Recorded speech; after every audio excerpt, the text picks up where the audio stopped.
Hello my dear friends, कैसे हैं आप लोग। एक और नया दिन, एक और नई शाम, एक और स्वागत है आपका एक और नई केमिस्ट्री की क्लास में। तो जगह जगह लॉकडाउन लग चुका है। कई स्टेट्स में फुली लॉकडाउन है, कई में पार्शियल लॉकडाउन है, कहीं नाइट कर्फ्यू चल रहा है, कहीं वीकेंड लॉकडाउन है। तो इसके चलते आप बाहर जा भी नहीं सकते, निकल भी नहीं सकते। अब एक ही काम है आपके पास, घर पे बैठ के अपनी स्किल पे काम करना। किसी के पास तो स्किल है, किसी के पास नहीं है, तो आपके पास आखिरी काम बचता है पढ़ना। अब चाहे मन से पढ़िए चाहे बेमन से पढ़िए, पढ़ना तो पड़ेगा अब आपको। तो इसलिए मन से पढ़ लीजिए, कहीं ना कुछ हो ही जाएगा आपका।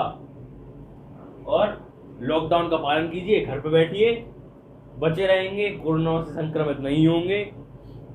चलिए शुरू करते हैं आज की क्लास।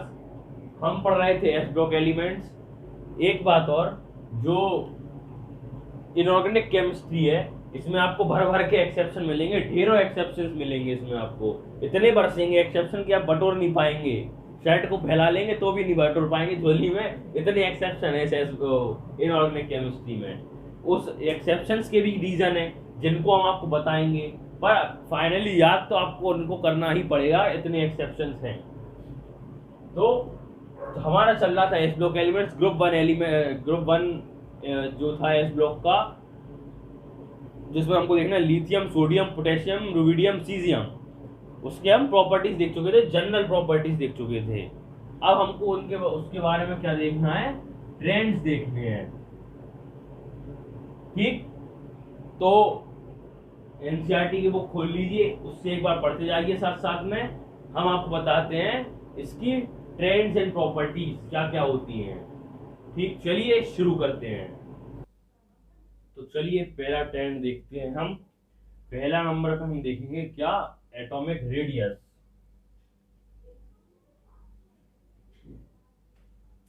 अब जब एटॉमिक रेडियस के बारे में बात करते हैं आप, तो दो चीजें देखी जाती हैं जनरली, क्या, नंबर ऑफ शेल्स और इफेक्टिव न्यूक्लियर चार्ज।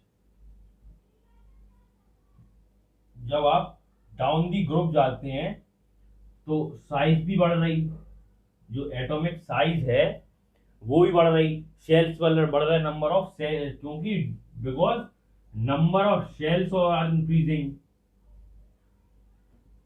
ठीक, नंबर ऑफ शेल्स इंक्रीज हो रहे हैं, मतलब पहले एक था, फिर तीन हो गए, फिर पांच, ऐसे इस टाइप से मान लो। तो साइज बढ़ रही और जेड इफेक्टिव बढ़ रहा, इफेक्टिव न्यूक्लियर चार्ज।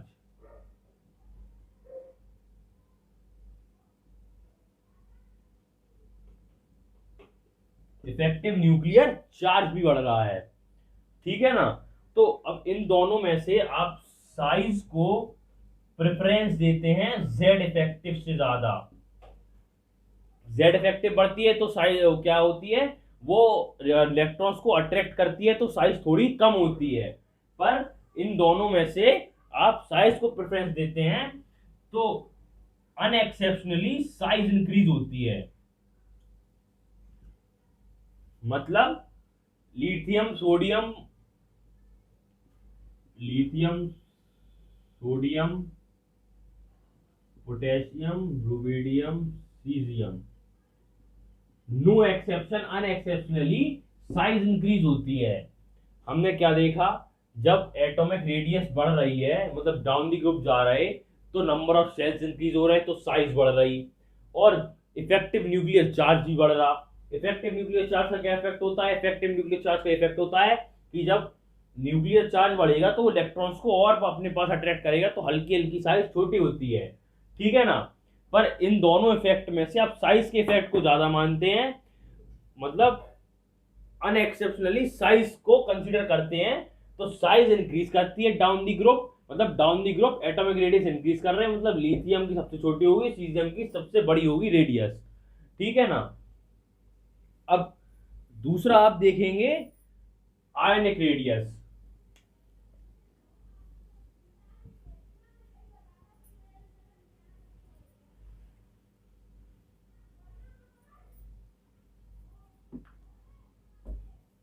दूसरा देखिए आयनिक रेडियस भी इसी टाइप से बढ़ेगी, जैसे भी हमने आपको क्या एटॉमिक रेडियस बढ़ाई। अनएक्सेप्शनली नो एक्सेप्शन होगा, इसमें भी कोई एक्सेप्शन नहीं है। Ionic radius increases down the group. मतलब क्या होगा, लिथियम प्लस की सबसे छोटी, फिर sodium plus, potassium plus, rubidium plus और सीजियम प्लस की सबसे ज्यादा। जैसे हमने एटॉमिक रेडियस के बारे में एक्सप्लेन किया, उसी टाइप से आयनिक रेडियस है, कोई एक्सेप्शन नहीं है, इंक्रीज करती है डाउन दी ग्रुप। ठीक।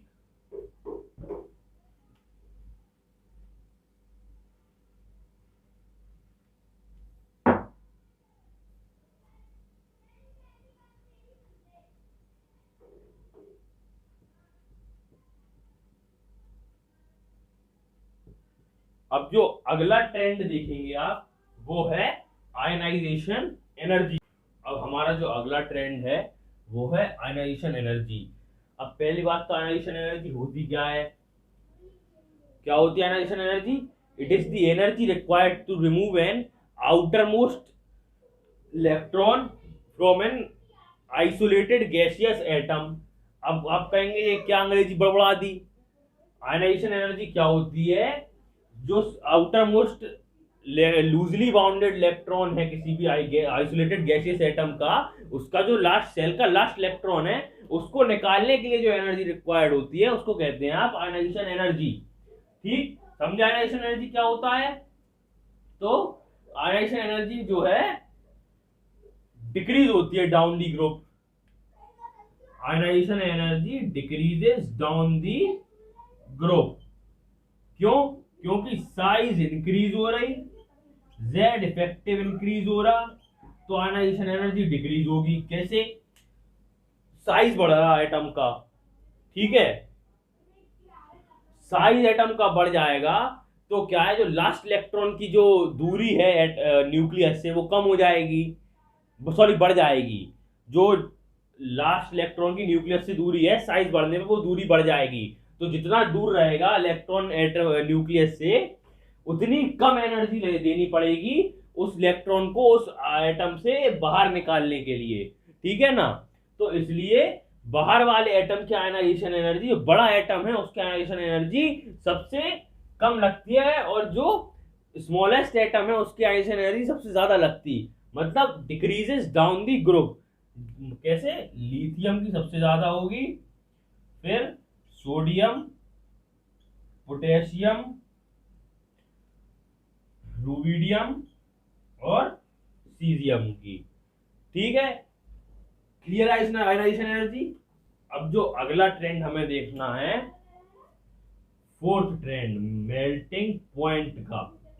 ठीक, मेल्टिंग पॉइंट में आप क्या देखेंगे? पहले नंबर तो एक चीज समझ लीजिए, सारे एटम्स का जो है स्ट्रक्चर सेम होता है। हम ये क्या कहते हैं, हम ये अज्यूम कर रहे हैं, अजम्पशन मान रहे हैं अजम्पशन। जितने भी ग्रुप 1 के एटम्स हैं, element sorry, have same structure. पहले नंबर, ठीक है, स्ट्रक्चर सेम है, साइज स्मॉल है, मतलब जो एटम्स के बीच या किसी भी पार्टिकल के बीच में अट्रैक्शन ज्यादा है, तो मेटेलिक बॉन्ड भी ज्यादा होगा।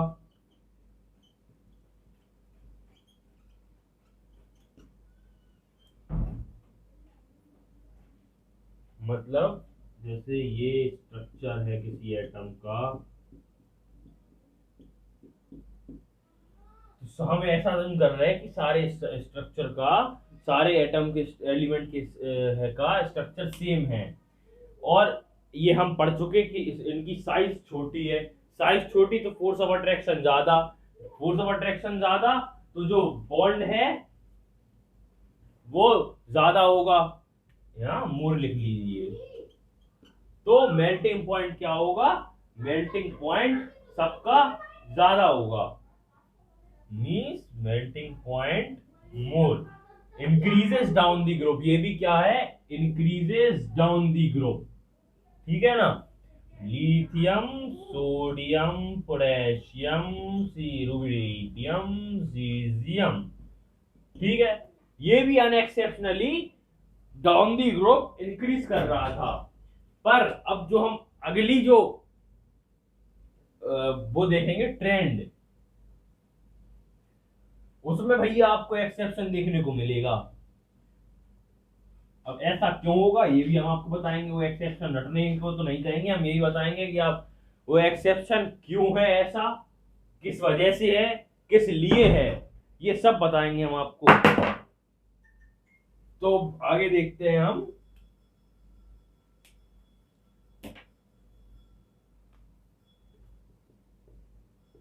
डेंसिटी। अब डेंसिटी को आप मास बाय वॉल्यूम लिख सकते कि नहीं लिख सकते, बताइए। इतना जनरल फॉर्मूला तो आपको पता ही होगा, density is equal to mass by volume होता है, ठीक है ना। अब जब टॉप टू बॉटम आप जाते हैं, जब आप टॉप टू बॉटम जाते हैं, तो जो मास है increase faster and volume increase slowly.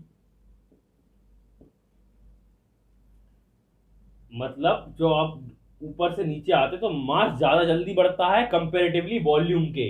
इस हिसाब से हर केस में मास ज्यादा रहेगा, वॉल्यूम कम रहेगा, तो बढ़ती ही जाएगी वैल्यू। तो मतलब जो हमने अभी जो चीज हमने आपको एक्सप्लेन की, उसके हिसाब से क्या आना चाहिए ट्रेंड, एक्सपेक्टेड ट्रेंड जो होना चाहिए, ये होना चाहिए इंक्रीजेस डाउन दी ग्रुप, ठीक। एक्सपेक्टेड जो आना चाहिए वो क्या होगा, lithium, sodium, potassium, rubidium, caesium, ठीक। पर एक्सेप्शनली जो इसका